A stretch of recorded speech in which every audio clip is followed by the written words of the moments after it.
Lababazali abalahlekelwe yizingane zabo ezimbili, eyodwa isidumbu sayo basithole emakhazeni, kanti enye ayikatholakali. Bebekhuluma nophiko lwezindaba ze-SABC. Mthole emakhazeni lo omdala, lo omncane bengakatholakali. Kuyimanje usabhekwa. Sibhlungu kakhulu sisi. Sesiqala ngilahla ithemba kade alahlekelwe akatholakala sisazi sizomthola kephi. Sekubhekwe yonke indawo la edlula khona. Kwaze kwafika phakathi emfuleni akatholakali.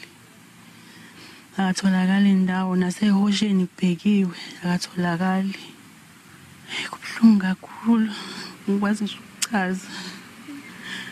Isimo engibhekene naso sibhlungu ngalendlela.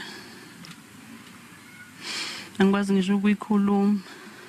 Nomakhelwane bazamile bahluleka, namaphoyisa lawa ahamba nezinja afikile, namanye amaphoyisa nje kwaguduzwa yonke indawo kodwa akutholakalanga. Kodwa namanje ke kusabhekwa sanalo senjani mhlambe khona bangabuya basitshele kona okungcono. Manje indaba kufona kuyafona manje sami usithola usizo. Nakhona noma babethanda ukusisiza ngaleso sikhathi abengeke baze bakwazi ukusisiza ngendlela isimo sasiso. Kodwa ke bona bazamile ukusisiza ngoba bafikele amaphoyisa a-check-a, azama uku-check-a bona manje sazama ukubheka. Nathi siyazama ukubheka siyana emakhazeni, siye nase-police station abasisi basisiza. Nawo ikhansela amalungu ekhansela azama ukuthi bakhona kuzwayo asisize. But ngeke silahle ithemba manje kunzima imphefumulo siyidinga, silindele ukuthi sikwazi sibe ngendlela yakhona efanelekile.